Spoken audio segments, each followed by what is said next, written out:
এইচএস-6 এর দর্শক বন্ধু সবাইকে স্বাগতম। শুরুতে আমরা যেটি জানিয়ে দিতে চাই সেটি হলো সেনা সদর দপ্তর প্রেস কনফারেন্স করে জানিয়েছে যে আন্তর্জাতিক অপরাধ ট্রাইব্যুনাল যে গ্রেপ্তারি পরোয়ানা জারি করেছেন যে সেনা কর্মকর্তাদের বিরুদ্ধে, তার মধ্যে 25 জন সেনা কর্মকর্তা রয়েছেন এবং এছাড়া সাবেক প্রধানমন্ত্রী সহ অন্তত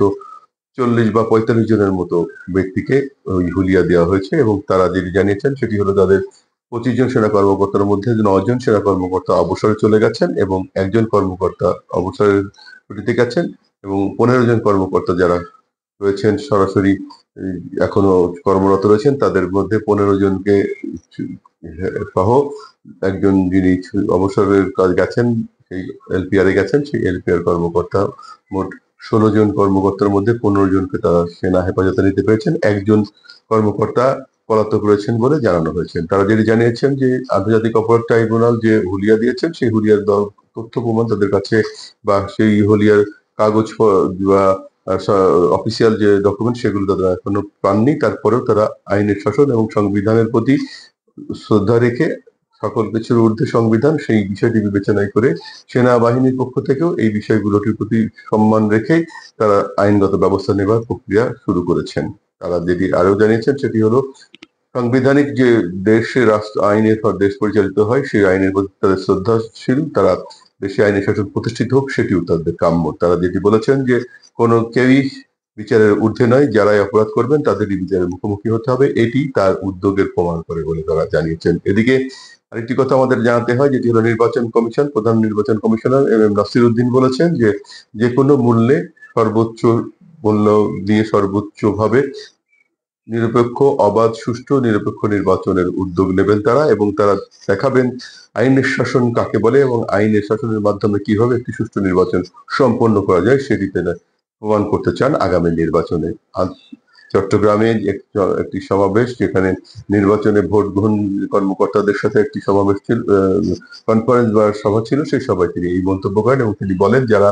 এই দায়িত্ব পালন করবেন তারা স্বতঃস্ফূর্তভাবে নির্ভয়ে দায়িত্ব পালন করবেন এবং যে কোনো মূল্যে তারা সুষ্ঠুভাবে নির্বাচন সম্পন্ন করবার জন্য প্রয়োজনে অনিয়ম হলে নির্বাচনের ভোট কেন্দ্র পর্যন্ত বাতিল করবার ক্ষমতা দেখাতে এবং সৎ সাহসের মাধ্যমে নির্বাচন পরিচালনা করে আইনের শাসনের প্রতিষ্ঠা করবার ক্ষেত্রে দৃষ্টান্ত স্থাপন করতে হবে, সেটি তার প্রত্যাশা। এবং তিনি মনে করেন তার কাছে থাকবে সর্বময় ক্ষমতা এবং তিনি যে কোনো মূল্যে নির্বাচনকে অবাধ, সুষ্ঠু, নিরপেক্ষ করবার জন্য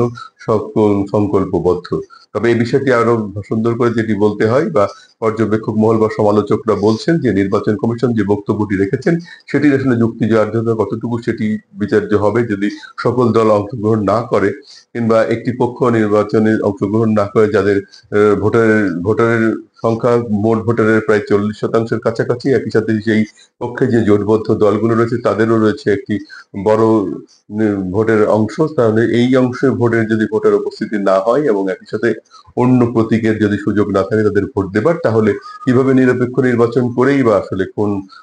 কোন ফলটি আসলে আমাদের আসবে সেটি কিন্তু একটু প্রশ্ন থেকে যাচ্ছে। তারপরে বলতে হবে সাবেক ফ্যাসিবাদ বা আওয়ামী লীগ নামে যে দলটি ছিল সেই দলটিকে কার্যক্রম নিষিদ্ধ করার কারণে নির্বাচন কমিশনও পাচ্ছে না, বাধ্যবাধকতার মধ্যে রয়েছেন যে তাদেরকে নির্বাচনে অংশগ্রহণ করবার সুযোগ দেওয়ার ক্ষেত্রে তারা বাধ্যবাধকতার মধ্যে রয়েছে। তবে সর্বশেষ কি হবে নির্বাচন অনুষ্ঠানের আগে বা তফসিল ঘোষণার সময় বোঝা যাবে যে আসলে কি উদ্যোগে নির্বাচন কমিশন এবারে নির্বাচন সম্পন্ন করবেন এবং আইনের শাসন প্রতিষ্ঠা করবার যে ব্যত্যয় বা ব্যর্থহীন উচ্চারণ তিনি করেছেন সেই উচ্চারণ কতটা কার্যকর হবে সেটি আসলে দেখার বিষয়। নির্বাচন অনুষ্ঠানের আগে তফসিল ঘোষণার সময় তখনই বোঝা যাবে। আরেকটি বিষয় আপনাদেরকে জানিয়ে রাখতে চাই, সেটি হলো এনসিপি নামে যে রাজনৈতিক দল, অর্থাৎ জাতীয় নাগরিক পার্টি এনসিপি, তার মহাসচিব বলেছেন যে তিনি যে কোনো মূল্যে যে উপদেষ্টারা যেভাবে উদ্যোগ নিচ্ছেন বা যারা ফেব্রিক লিস্টের জন্য বলছেন, ফেব্রিক লিস্টই আসলে যথেষ্ট নয়। যে কোনো ভাবেই যাদের যে দায়িত্ব দেওয়া হয়েছে সেই দায়িত্ব তারা সঠিকভাবে যথোপযুক্তভাবে পালন করে সম্মানজনকভাবে তারা বিদায় নেবেন এবং সম্মানজনকভাবে পরবর্তীতেও নাগরিক হিসেবে উপস্থিত দেশে কাজ করবেন বা তার অন্য কাজে ব্যস্ত হবেন বা অন্য কাজে নিয়োজিত হবেন বা নিজের পারিবারিক জীবনে ফিরে যাবেন। কোনোভাবেই যে কোনো মূল্যে এই বিষয়টিকে তারা নিশ্চিত করতে চায়, আর কোনোভাবেই তারা দেবতুবু ভাবে মূল দায়িত্ব পালন না করে শুধুমাত্র নির্বাচনের মাধ্যমে একটি সরকারকে পরিবর্তন করে অন্য সরকার নির্বাচিত প্রতিনিধিদের হাতে দায়িত্ব হস্তান্তরই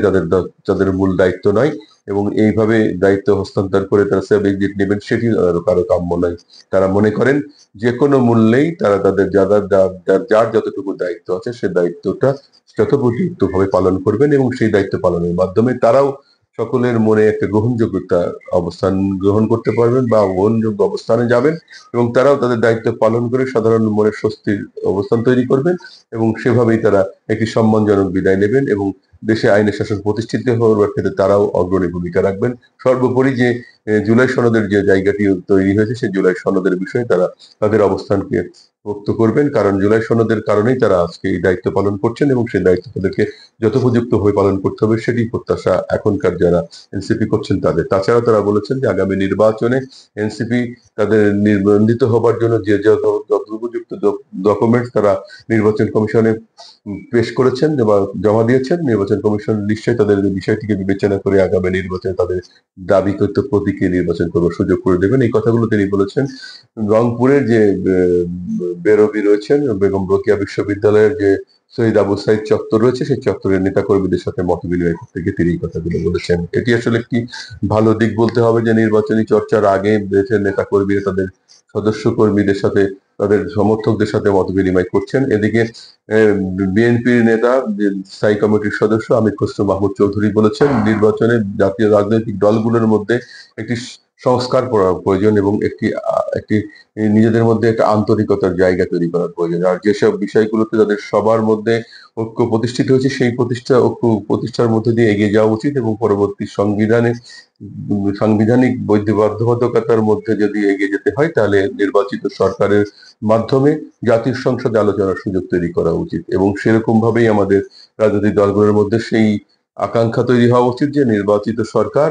জাতীয় সংসদে যে জুলাই সনদের দাবিগুলো রয়েছে সেই দাবিগুলো সাংবিধানিক ভিত্তি দেবার জন্য জাতীয় আগামী সরকার কাজ করে সেইভাবে তারা কাজ করবেন সেই প্রত্যাশাটা সবার থাকা উচিত এবং সেভাবেই তিনি মন্তব্য করেছেন এবং তিনি যেটি বলেছেন যে একটা সংস্কার দরকার রাজনৈতিক দলগুলোর মধ্যেও এবং রাজনৈতিক নেতৃবৃন্দ যারা কাজ করছেন এখন দেশ নিয়ে তাদের মধ্যে সকল দলের মধ্যে সহ অবস্থান থাকা উচিত এবং তিনি মনে করেন যে একটি দল আরেকটি দলের মতামতের প্রতি শ্রদ্ধাশীল থাকা উচিত এবং অবশ্যই মতের পার্থক্য মানে বিরোধ নয় এইটি মনে রাখা উচিত। এদিকে আরেকটি বিষয় বলতে হয় সেটি হলো জাতীয় পার্টি আজকে যে সমাবেশ ছিল সেই সমাবেশ কিন্তু পুলিশের সাথে এক ধরনের বাগ বিদণ্ডে জড়িয়ে পড়ে পুলিশ কাঁদানে গ্যাস নিক্ষেপ এবং সাউন্ড গ্রেনেড চার্জ করে এই যে জাতীয় পার্টি যে কাকরাইলের যে অফিস সেই অফিসটিকে সামনে যে সমাবেশের আয়োজন করা হয়েছিল সেটি ভন্ডুল করে দেয় এবং চেয়ার টেবিল যেগুলো তারা যে মঞ্চ করেছিল সেগুলো সরিয়ে নেবার জন্য নির্দেশ দেয়। না সরানোর কারণে আসলে জাতীয় পার্টির যে নেতা কর্মীরা তাদের সাথে এক ধরনের ধাওয়া পাল্টা ধাওয়ার ঘটনা ঘটে, জল কামানের পানি নিক্ষেপ এবং সাউন্ড গ্রেনেড চার্জ করতে হয়েছে বলে পুলিশ জানিয়েছেন। আর যে বিষয়টি সেটি হলো যে শামীম পাটোয়ারি জাতীয় পার্টির মহাসচিব তিনি বলেছেন যে আসলে পুলিশ অতর্কিতে অন্যায়ভাবে তাদের এই ইয়েটাকে ভন্ডুল করেছেন, এটি তাদের ঠিক হয়নি। এছাড়াও তিনি দাবি করেছেন যে এই সমাবেশ যখন তাদেরকে ভন্ডুল করেছে তখন তারা একটা মিছিল করে বিজয়নগরের দিকে যাচ্ছিল, সেখানেও বাধার মুখে পড়ে তাদের কয়েকজন নেতা আহত হয়েছেন এবং তিনি বলেছেন পুলিশ যেভাবে তাদের উপরে নির্যাতন চালিয়েছে তাদের যে অনেক মানুষ প্রাণহানির ঘটনা ঘটতে পারত, এই বিষয়টি বিবেচনা করা উচিত ছিল এবং পুলিশ যাদের যে গণতান্ত্রিক অধিকার সেই অধিকারটি বাস্তবায়ন করতে দেয়নি বলে তারা দাবি জানিয়েছেন এবং তারা অভিযোগ করেছেন। এ বিষয়ে পুলিশ কর্মকর্তারা যেটি বলেছেন যে জাতীয় পার্টি আসলে কোনো অনুমতি নিয়ে এখানে সমাবেশ করেনি আর যারা চিঠি দিয়েছিল যে চিঠি তারা গ্রহণ করেনি। তারা বলেছিলেন যে কোনো রকম রাস্তার ব্যারিকেড না দিয়ে তারা সমাবেশ যদি করতে পারে তাহলে তারা করবেন, কিন্তু তারা রাস্তার ব্যারিকেড দিয়ে চেয়ার দিয়ে মঞ্চ করেছিল বলে পুলিশ এই বাধার শিকার হতে হয়েছে এবং পুলিশ তাদেরকে সরিয়ে দেওয়ার জন্য যেতে বাধ্য হয়েছে। আইন শৃঙ্খলা রক্ষাকারী বাহিনীর দায়িত্ব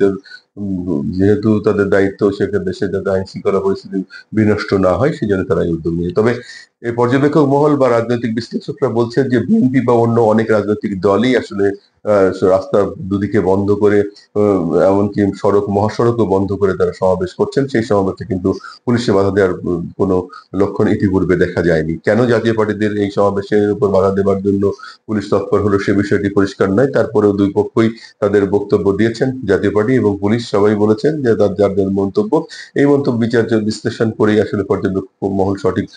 কোনটি সঠিক হয়েছে সেটি পরবর্তীতে হয়তো জানাবেন, বা জানা গেলে আমরা সে বিষয়গুলো আপনাদের উপস্থাপন করবো। তবে আপাত দৃষ্টিতে যেটি মনে হয়, জাতীয় পার্টির এই সমাবেশ করার ক্ষেত্রে পুলিশের বাধাটা যুক্তিযুক্ত হয়নি বলেই মনে হয়েছে। তারপরেও পুলিশের বক্তব্য যে যেহেতু অনুমতি নেয়নি, সেহেতু পুলিশের বক্তব্যটিও সঠিক বলতে হবে, কারণ অনুমতি ছাড়া তো কোনো সমাবেশ করার শহরে এখনকার বিধান নেই। এদিকে যে বিষয়টি আপনার জানিয়ে রাখা দরকার, যেহেতু সেটি হলো যে বাংলাদেশের জ্বালানি বিষয়ক যে উপদেষ্টা রয়েছে, সেই জ্বালানি বিষয়ক উপদেষ্টা কিন্তু বলেছেন যে বাংলাদেশে এখন যে জ্বালানির যে দাম রয়েছেন, এই দামটি আসলে বিশেষ করে এলপিজি যেটা যেটা বোতলজাত গ্যাস, সেটির কিন্তু দাম অনেক বেশি হচ্ছে, এবং যেটি তারা নির্ধারণ করে দিয়েছেন 1200, সেটিতেও বিক্রি হচ্ছে না। অতি মুনাফালোভী ব্যবসায়ীরা অনেক বেশি করে বিক্রি করছেন, 1400-1500 বা তারও বেশি। যে কারণে তিনি বলেছেন প্রয়োজনে তিনি ফয়জুল করিম, যিনি ফয়জুল করিম খান, যিনি আমাদের উম, আহ, জ্বালানি খনিজ বিষয়ক উপদেষ্টা, তিনি বলেছেন যে এই আহ, এই দামটি আসলে 1000 টাকার নিচে হওয়াটা উচিত, যদিও এখন 1200 টাকায় তাদের সরকার বিইআরসির মাধ্যমে নির্ধারণ করে দিচ্ছেন, এবং সেই 1200 টাকায়ও বিক্রি হচ্ছে না। এটি অতি মুনাফালোভী ব্যবসায়ীরা শুধুমাত্র টাকা পাচার করবার স্বার্থে এই ধরনের উদ্যোগ নিয়ে করছে, এবং এটি তিনি আইনের প্রতি শ্রদ্ধা জানানোর স্বার্থে তিনি এটি ভ্রাম্যমাণ আদালতের মধ্যে অভিযান চালাবার উদ্যোগ নেবারও পরামর্শ দিয়েছেন, বা তিনি ভবিষ্যতে এই ধরনের তৎপরতা অব্যাহত থাকলে এই উদ্যোগটি নেবেন। এটি আসলে সত্যিই ভালো দিক যে আসলে সাধারণ মানুষ, ভোক্তা বা ব্যবসায়ী যারা, তারা যদি সাশ্রয়ী মূল্যে তাদের জ্বালানিটি পেয়ে যায়, তাহলে কিন্তু তাদের জন্য সবচেয়ে উপকার হয়, এবং সেটি কিন্তু পাওয়া যাচ্ছে না এবং দুষ্প্রাপ্য হয়ে যাচ্ছে। এই বিষয়ে সরকার যদি উদ্যোগ নেয়, সেটি আসলে জন আকাঙ্ক্ষার একটা পন্থী হবে, এবং এটি অবশ্যই ভালো উদ্যোগ হবে। নিশ্চয়ই সকল মহল তাদের এই সরকারকে প্রশংসা করবে বলে সবাই ধারণা করেন। আমরা মনে করি যে সরকারের উদ্যোগটি সঠিক হবে এবং যথোপযুক্ত উদ্যোগ হবে বলে মনে করছি আমরা, এবং যারা পর্যবেক্ষক মহল সেটি মনে করে। তবে যে বিষয়টি সর্বশেষ জানিয়ে রাখতে চাই, সেটি শিক্ষাবিদ অধ্যাপক মঞ্জুরুল ইসলামের প্রতি সর্বশেষ শ্রদ্ধা জানিয়ে শহীদ মিনারে অসংখ্য ভক্ত এবং শুভানুধ্যায়ীরা ভিড় জমিয়েছিলেন, ফুলের মালা, ফুল দিয়ে তার প্রতি শ্রদ্ধা জানিয়েছেন, এবং সবাই তার বিদেহী আত্মার শান্তি কামনা করেছেন। আমরাও চাই এই বাংলা ও ইংরেজি সাহিত্যের সমান দখলদারি একজন শিক্ষক এবং সাহিত্য অনুরাগী মানুষ, তিনি অনন্তে শান্তিতে থাকুন, সেই প্রত্যাশা জানিয়ে আজকের মতো এখানে শেষ করছি। আল্লাহ।